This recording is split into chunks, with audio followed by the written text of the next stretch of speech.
Για το κάθε χτένισμα προφανώς θα πρέπει να έχουμε χτενίσει καλά τα μαλλιά μας, τα οποία δεν μας ενδιαφέρει πώς θα είναι, αν δηλαδή θα είναι ίσια, σγουρά, όπως είναι το μαλλί σας, ό,τι θέλετε. Μπορεί να θέλετε να το έχετε κάνει σγουρό, μπορεί να είναι το φυσικό σγουρό, δεν υπάρχει θέμα.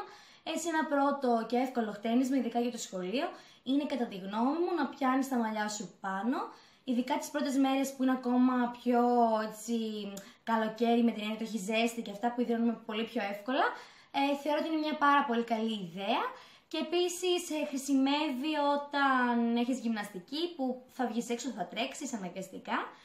Έτσι ένας απλός τρόπος. Εγώ προσωπικά προτιμώ να σκύβω έτσι, διότι μου αρέσουν υψηλοί κότσοι. Και να πιάνω το μαλλί μου. Το μόνο μου πρόβλημα και το λόγο για τον οποίο δεν έκανα και συχνά κότσο στο σχολείο είναι ότι πάντοτε όμως πετάνε πάρα πολύ τα μαλλιά μου. Βέβαια εντάξει, στο σχολείο δεν πας για πασαρέλα. Έτσι κι αλλιώς αναγκαστικά με το που γυρίσεις το πιο πιθανό είναι ότι δεν θα είναι και στην καλύτερη κατάσταση. Όμως αν θέλεις να αποφύγεις τυχόν έτσι μαλλιά που πετάνε, ή μπορείς να τα βγάλεις έξω κατά αυτόν τον τρόπο, έτσι φαίνεται σαν μόδα, ή πολύ απλά μπορείς να χρησιμοποιήσεις κάποιο τσιμπιδάκι έτσι ώστε να μην φαίνονται και να τα κρύψεις. Ένα άλλο χτένισμα το οποίο μπορούμε να κάνουμε, το οποίο είναι πάρα πολύ εύκολο και δεν χρειάζεται ιδιαίτερη προσπάθεια, είναι ότι μπορούμε να πιάσουμε το μισό μας μαλλί πάνω, τύπου Ariana Grande, το χαρακτηριστικό της χτένισμα, στο οποίο πιάνεις το μαλλί σου σαν να πας να κάνεις έναν κότσο, αλλά ουσιαστικά πιάνεις μονάχα τη μισή ποσότητα. Είναι πάρα πολύ εύκολο και εμένα μου αρέσει, αντί να το κάνω έτσι σε στυλ κότσου και να αφήνω το μαλλί μου πίσω, να το τυλίγω.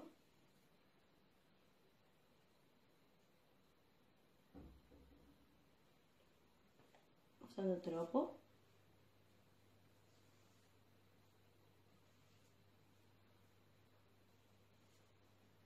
Και αφού το τυλίξω, με αυτόν.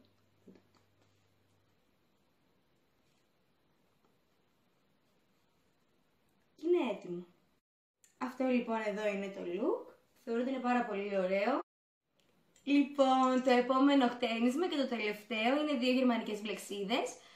Έχω κάνει ένα βίντεο στο οποίο δείχνω πώς γίνονται, αλλά θα σας δείξω τώρα πώς να το κάνετε εσείς οι ίδιοι στον εαυτό σας, διότι το κάνω σε άλλο στο άλλο βίντεο το οποίο έχω, το οποίο θα σας έχω και ένα link από κάτω για να το δείτε.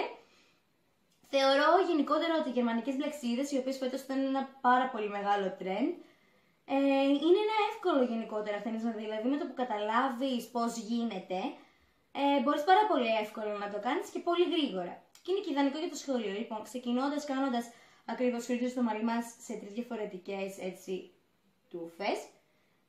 Και αυτή τη φορά, αντί για να μπλέξεις με αυτόν τον τρόπο, να πας δηλαδή προς τα πάνω και να συνεχίσεις, θα πάρεις την τούφα, όποια επιθυμείς, και θα τη βάλεις κάτω από την άλλη, κατά αυτόν τον τρόπο. Και συνεχίζεις και με αυτή την τούφα. Τώρα, σε αυτήν εδώ, θα προσθέσεις και μια τούφα από αυτή, η οποία δεν είναι ήδη στην πλεξίδα σου. Νομίζω ότι αν το δείτε θα μπορέσετε να το καταλάβετε πιο εύκολα. Βέβαια το μαλλί μου είναι σκούρο και δεν φαίνεται τόσο εύκολα. Όμως γίνεται δουλειά. Μετά συνεχίζεις τώρα με τον ίδιο ακριβώς τρόπο και μπλέκεις, βάζοντας την κάθε τούφα την οποία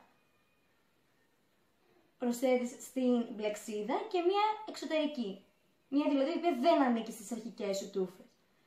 Και με αυτόν τον τρόπο θα δημιουργήσεις τη γνωστή σε όλους γερμανική μπλεξίδα. Είναι όπως ακριβώς η γαλλική, απλά αντίστροφα. Δηλαδή η μπλεξίδα είναι προς τα έξω. Δεν κοιτάζω στην κάμερα, κοιτάζω στον καθρέφτη τον οποίο έχω απέναντί μου, για να μην νομίζετε ότι έχω κάποιο πρόβλημα ή κάτι τέτοιο. Γενικότερα νομίζω ότι είναι πάρα πολύ εύκολο χτένισμα και είναι και κάτι το οποίο μπορείς να το κάνεις τη μία μέρα, να το κρατήσεις και την επόμενη να βγάλεις τα μαλλιά σου και θα έχεις πάρα πολύ ωραίες έτσι μπουκλίτσες, τις οποίες μπορείς μετά πάλι στο μαλλί σου δεν θα χρειαστείς να κάνεις κάτι. Δηλαδή Είναι ένα χτένισμα στο οποίο εξοικονομείς κατά μία έτσι βάση και δεν χρειάζεται την επόμενη μέρα να κάνεις κάτι άλλο στα μαλλιά σου.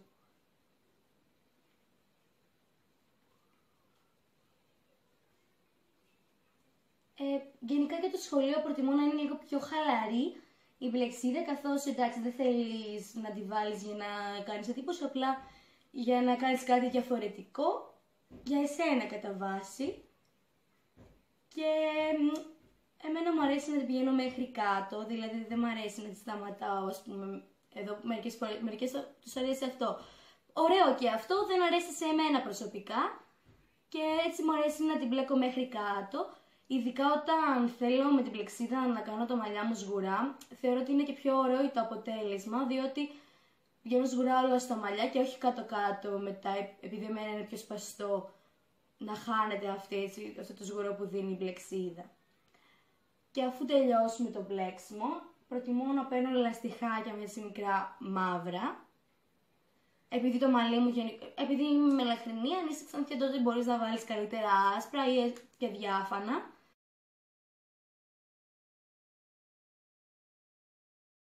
Αυτά ήταν λοιπόν για το σημερινό μας βίντεο, ελπίζω να σας άρεσε.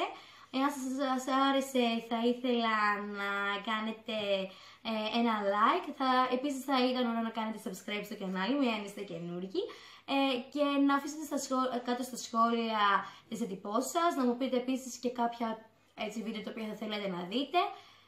Γενικότερα σκέφτομαι να κάνω ακόμα κάποια άλλα 1-2 βιντεάκια τα οποία θα σχετίζονται με το πίσω στο σχολείο και γενικότερα με αυτό το περιεχόμενο.